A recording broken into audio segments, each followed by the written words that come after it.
Welcome to Hey Dad Podcast. Real dads, tough issues, and a genuine love for a fatherless generation.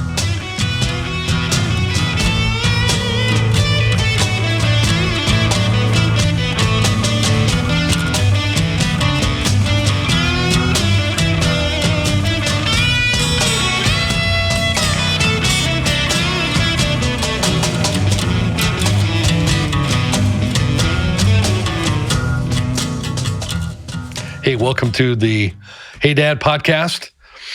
Frank Lamelli, Rick Rivera, Chris Lawler, and we're all dads, and we're here to give you tips how to roll through life, the kind of tips that you would get from a really great dad, because we're really great dads, and we're on loan. Right? Yeah, we're your spare dads. We're becoming really great dads. Hey, we're battle hardened. I'll say that. You know what I mean? Yeah, for sure. We've chewed the same dirt. And I would be first to say that I used to be a schmuck dad, and then through the years, I've learned how to have more patience and to really see things in my kids' perspective and not be quick to speak and lend an ear. So I'm learning that. I love that, Frank, because one of the things I think about people who may watch us, people looking for that second chance. Yeah. Hey, I stumbled out of the gate, but I'm gonna hit a running, and I love that perspective. Yeah. Because our God is a God of second chances. Yes, he is. Absolutely. Well, last show we talked about dealing with your mom and honoring her without letting her suffocate you and steal the joy out of life and things like that sometimes it can go haywire. So this show, we're going to flip the script and talk about how to talk with your difficult dad. Yeah. If you have a really bad relationship, why it's a bad relationship, what you can do about it. As anything instead of just completely ignore them, escape, and get away. There are other ways to do this, and where your dad can feel honored, feel like he's contributing something to your life. You can maintain a relationship to where their aid is still online, which can be very valuable if you're a young guy just trying to get started in life. And you grow up as friends, loving it. I'll talk about my dad. My relationship with my dad was pretty bad. My parents divorced when I was in my early teens, and before they divorced, he left our family many times. And it's like 7 different times where you would I had it, I'm moving out, and then we'd get back together. This happened again and again, and this is my stepdad on top of that, so it's not even my natural father. But, I'm just a kid. My heart doesn't know the difference, and I love my dad. But this ripping and bonding just tore me up to the point where I couldn't stand this man. And the thing that made, a number of things made it very difficult to relate to him. I discovered as I was transitioning out of my early teen years and starting to feel, my own way instead of being my dad's son, I realized I was different. He was different. And did not appreciate the difference.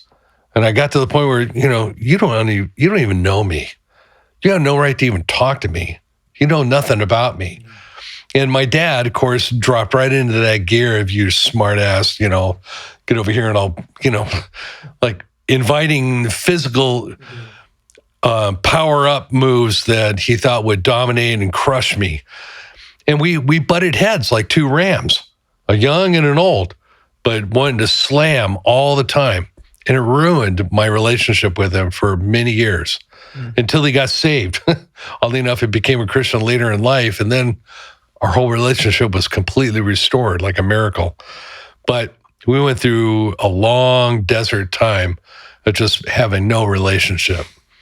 And so I can't tell you how to do it right. All I can give you is my experience in trying to do it and trying to avoid it. Basically, I grew up by myself.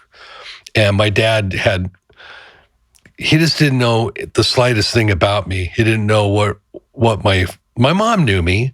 Moms will do that. Yeah. They kind of get that empathetic thing and they kind of see your pattern.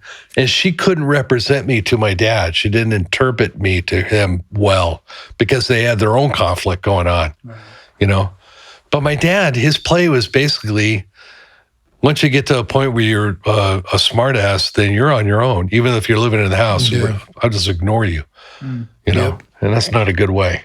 Yeah. I relate a lot to your upbringing, and it brings me to this. I had a couple friends, close friends, that I remember we used to be really tight. It was 5 of us. And I remember this moment where we were sitting on the curb in front of his house because we used to play on the street all the time. And I remember we started talking about stuff and it got to the dads.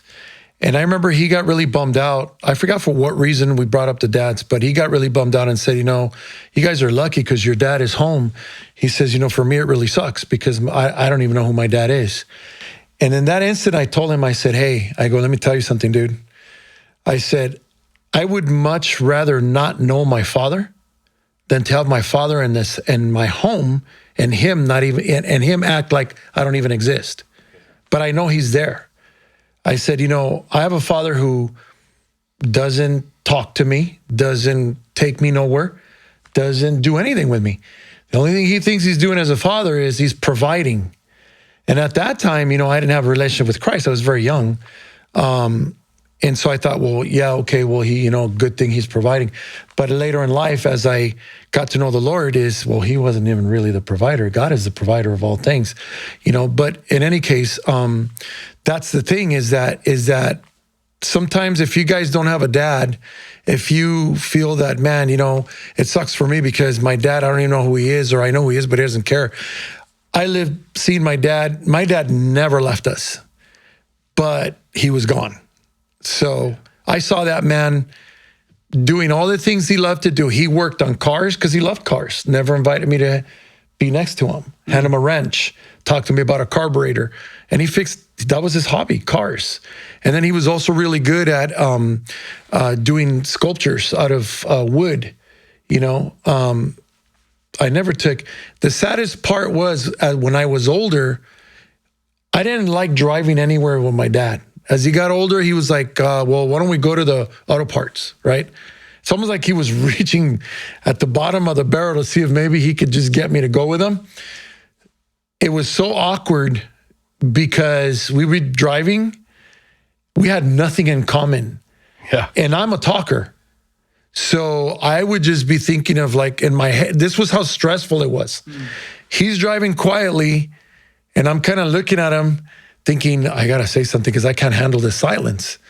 And so I would think of any little thing I can grab for to make this huge conversation, even if it was it's the size of an ant, and I had to build it up to be like a cow, you know what I'm saying?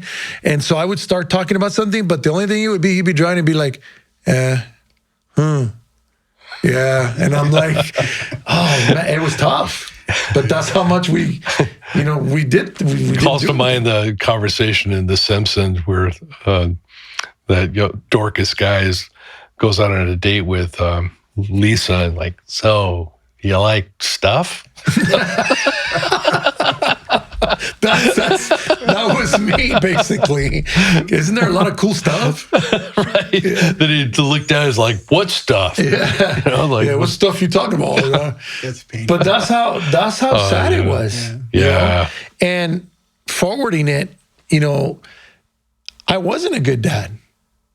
I knew that I loved my kids. When I had my kids, I had 3 boys, and they were 2 years apart, and 4 years. The first one, and then 4 years, and then 2 years. So they were pretty close. I love my boys. I mean, when I had my sons, it was like, wow, man, At first, it's like when you get a brand new toy, it was like, oh man, But after when you start realizing that they come with responsibilities, I didn't know what I was supposed to do. So I started using everything my mother had instilled in me. But as a mom, there was no dad skills. So things began to overwhelm me and piss me off. And I was just frustrated. I didn't know if I had it together. What the heck am I supposed to do here? When the dad heart, part of the dad's heart, you're supposed to take over and be like, oh, this is my son, let me pick him up. My kids would literally fall down and not get broken bones or nothing, but they would fall down and have like a little scrape. I don't know. And I carried this for years. Okay. This is something that really hurt me is I wasn't able to be like, oh my God, come here. Oh, I would be like, well, get up. Come on, you get up, And I did that for many years, even when they were older. They would get hurt or something, and I would be like, walk it off, dude. You'll be fine. Come on, suck it up. Yeah. I just couldn't pull that love to hold, let me see, because then I had this thing about, that's wimpy. That's sissy. But you know what you have your finger on is one of the first things that you guys can do when you have a difficult dad. Look past your dad into his past. Where did he come from? What did he endure? Because that informs so much of how you are. Your way with your first couple of sons was descended directly from the way of your dad with you. Man, Chris, you're like dead on, man. And I was going to say this because this is truly, you know what, guys? I made a lot of mistakes. And it wasn't until I was older, much older, that I began to grow up. And I don't mean I didn't want to grow up. I just didn't know. And it was tough. But I'll tell you this, just what you said right now, believe it or not, I think it was 4 or 5 years ago that movie, The Shack, came out. I don't know if you guys ever seen that. Yeah. Okay, well, there's that kid, and you guys need to watch this if this is a situation. No, I'm not going to tell you do what the kid did, but the kid did something very awful because the father was very abusive. Okay, so he went through his life seeing him beat on his mom and all that, and the man was a big deal in the church, in a Christian church. But behind closed doors, he was an alcoholic, and he mistreated his family. So this kid did something awful to his dad, but later on in life, he struggled. He got married, had kids, he struggled. But the one thing I want to say is exactly what you just said right now. In that movie, what happened is the Lord showed him and said, because they knew he hated his dad. He just wasn't happy with his dad. But what tormented him is what he did to his dad because of the abusiveness. He lived with that without saying nothing to no one. So then God came into his life in an incident that happened, and you guys got to watch this. And they put him in a position when they said, okay, now you be the judge. And he's like, what are you talking about? He says, well, you're going to need to judge this. And they showed him his dad's past when he was a little kid. And they showed him in a basement with his dad's dad, beating him, tying him to the bed, doing these awful things to him. And he saw that, and he just never thought, it would have never crossed. How would you know if your dad never said it? Right. That he literally saw what he went through as a child, and his dad was already gone. He had been gone for a while now. He's died. He broke down and said, I didn't know that. So what I'm trying to tell you with that is a lot of us build this anger and this bitterness, and we just hate the person because, what was done to us is painful. But that's what I believe we're here to tell you and share with you, is at least to open your eyes to something. Doesn't mean you should condone that abuse because it's not good. It shouldn't happen. But if anything, if you can look deeper into the reason why there's a possibility this man was mistreated, went through worse things that you did, and did not know how to do the things that he wanted to do. And it's not so you could say, oh, well, then I forgive him for doing this to me. Not forgive him, but it's okay if he does this to me, then no, it's not because of that. But I think you'll have a better understanding as to how no one in this world is perfect, and things are done that are very awful. But at least it gives you a little glimpse and understanding, like, hey, you know what, man? Maybe my dad's not evil. Maybe he's just broken. It doesn't make everything all better, but what it does, it puts you at a neutral place where you can do the next step. And the next step is to reach into your dad's interests, what he loves. Yeah. If he's like into cars, ask your dad, what do I do about my carburetor on my car? I mean, it's just screwing up. You're surfing, and we used to call that surfing. Like, you make mention of something that somebody's really into, and then they get talking, they get all excited, and you think it's like a big joke, get them rolling like that. But if you reach in and tap your dad's wisdom and the things that he cares about, man, that is such a soothing balm to this injured, broken man that is... all he's doing is he's playing the cards of dadhood that he learned and replicating that. My dad, in fact, I found out by talking to his grandmother, my dad's grandmother. So that would be my great grandmother when she was still alive. And she told me he had a little brother, Johnny and Larry. They grew up in Idaho, and their father was a truck driver and a mean alcoholic. So he would show up, then he would disappear and show up. And these little boys loved him so much. Well, at one point, the dad didn't come back for a month, and they didn't know what happened, And then they were walking on a country road in Idaho, and along comes the truck, and there's their dad driving the truck. And he sees them, they see him. They come running over, Daddy, yeah, you're home.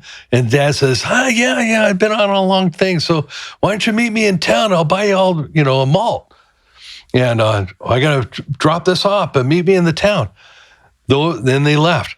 Those boys ran miles to get to that downtown place, and they stayed at that malt shop until it closed. The dad never came. He just told them that to brush them off. And that's what my dad went through. And my dad was the older, and he had to interpret this injury to his little brother, who was just a little toddler, because he was feeling like, I got to protect my little brother. Yeah. And they both grew up so screwed up. Both my dad and they didn't have any clue how to be a dad. Nobody laid the pattern down. Nobody figured it out for them. So what broke the stalemate for me wasn't any clever tips and tricks like I'm trying to give you guys. What broke the stalemate for me is my dad got saved. He was laying a floor, a cocaine addict, laying a floor in a little tiny church in Fresno where they were having a revival, one of those revivals where there's 5 people in this, and they're preaching to nobody, right? Except my dad was laying the floor in the back, and the Holy Spirit got him up and ran him right to the front of the altar, and he gave his life to the Lord. Oh, that's awesome. Out of nowhere. And it just it completely clobbered the old man right out of him.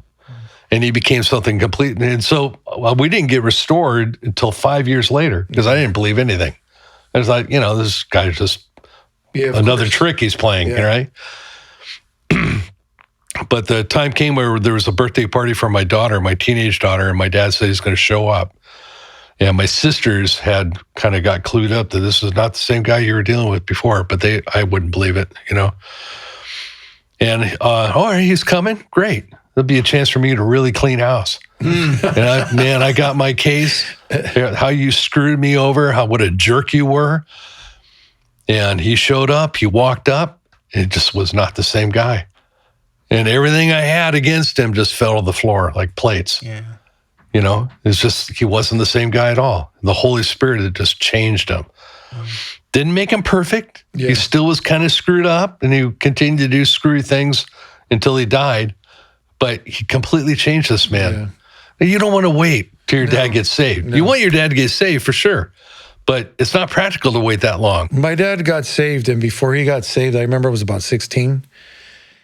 And this is what I did, is I told him I had never seen my dad cry before. I was afraid of my dad. A big man. And he I think he only whooped me maybe once. That's all it took, huh? That's all it took. But I told him, I said, I know you're not content with me. I said, I know you're not happy with me. And I told him, but there isn't anything you could ever do that's because I never lost respect for him. I said, there isn't anything you could ever do that's going to stop me from loving you. I said, so keep doing what you're doing. Be a drunk. I don't care if you don't like me. I said, but I don't have that heart. And I was 16, and I didn't have a relationship with the Lord. But I've always been that way. I've always been a person that's not afraid to share my true feelings. And I'm 6'5", but I'm very emotional when I care about someone, or when I care that what's happening to someone, I let it go. My tears flow, man. And I just really feel people's pain.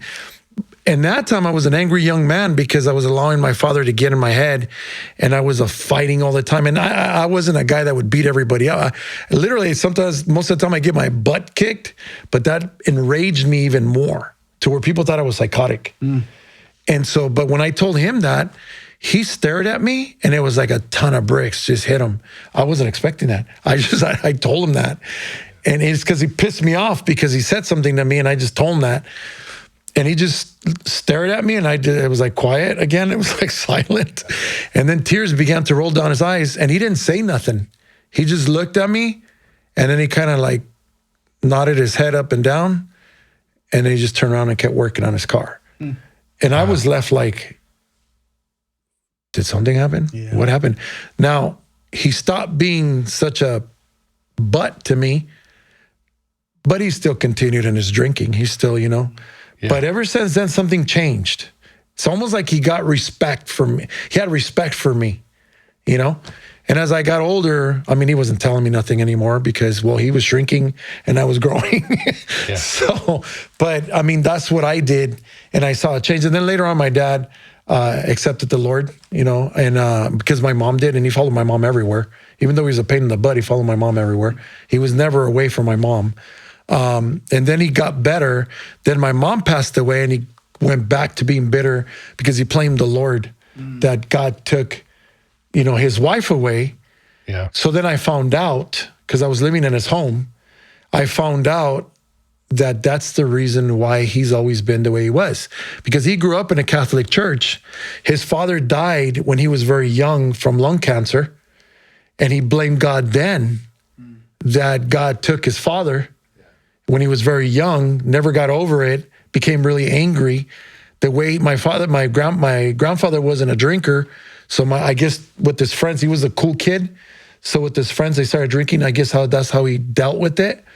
And then my grandmother was really hard on him because he was the only man in the house and he had 2 sisters. So he had to step it up. So there was a lot of pressure. He was cut short from his childhood, all that stuff, you know. But I found that out later. Now, the thing is, you can never rehabilitate your father. No. They just won't change for you. No. They may change for something else, but not for you. Any more than they're going to change you. Yeah. Your dad's not going to make you into his image. That is never going to happen. So don't even put your sights on that. Yeah. But what you can do is you can rehabilitate this thing called a relationship that stands between you. And that thing, when you enter into a relationship with your father, you deal with understanding and you deal with the things that he loves. And if he has the wisdom to do the same thing for you, to explore the things you love. I love music. My dad did, 2 left feet, didn't know anything about music. Yeah. But if you take even a couple of steps, a step or two, man, it meant all the world to me. And the way it worked out, my dad had a greater relationship with my best friend. Oh, gosh. My best friend was a he-man kind of guy, played football, much bigger than me, was a ladies' man. It's kind of an out. Total guy that my dad could totally understand, where I was completely an oddball to him. Right. And I witnessed that. But I did learn, after they had that salvation moment, you know what? We had Christ between us now. And that made all the difference. My advice for this would be, you may look at it like you got the short end of the stick and you have to go after your father to build a relationship. But let me tell you what it does. It builds character in you, because I did that. I had to do what a child shouldn't have to do, or a teenager shouldn't have to do, to go after and tell your dad, I love you and I need you to love me. Even though he still didn't all of a sudden put his hands on me, hug me, and attaboy. No, he didn't do that. But what it made me, I took such a load off of me when I told him what I told him. And then he just and I saw him tear up. That did a lot for me, because not that he teared up, but I got the courage to let him know how I felt, because all these years I was afraid of him. I got the courage to let him know how I felt about him and how there was nothing in his power that he can do to take the love that I had for him away from me. I bet you grew 2 inches overnight. Oh my God. You know what? I'll tell you this though. It helped me tremendously, but I didn't realize what I had coming. I was a mess. And you're 16, 17, 18, 19, 20, you got all kinds of distractions like your friends, parties, and all this stuff, right? But then once that you grow out of that, the rug kicks over and all that dirt you swept under the rug comes back up into your nose, and you start feeling all the dust and the haze.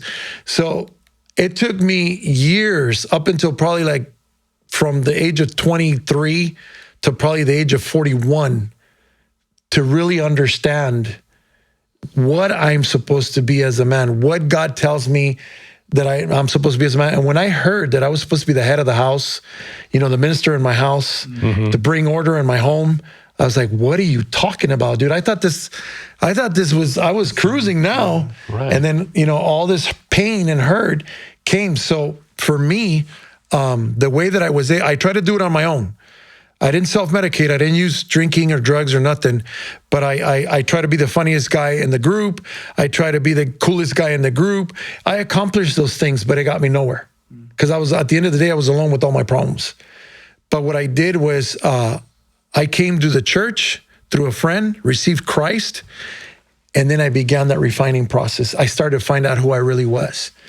And now I'm not there, but I could tell you that my kids tell me, love you, Dad. And that's huge. Yeah. And they tell me, Dad, you've changed a lot. That's huge. That's great. So yeah, those are the little nuggets. Let's wrap this one because we're hitting the end of the time. Yeah. Lord, these guys, if they have a difficult relationship with their father, let's pray they get some encouragement from Frank and from my story, from all of our stories, to take a step and understand what your dad had to go through. So it would inform your strategic moves to show love and to show honor and to show respect. And maybe you're not going to change your dad. They're not going to change you, but maybe you can have something between you that's worthy, that will pay off all through your life. And I pray that for all these guys in the name of Jesus. In Jesus, we pray, Lord. Amen.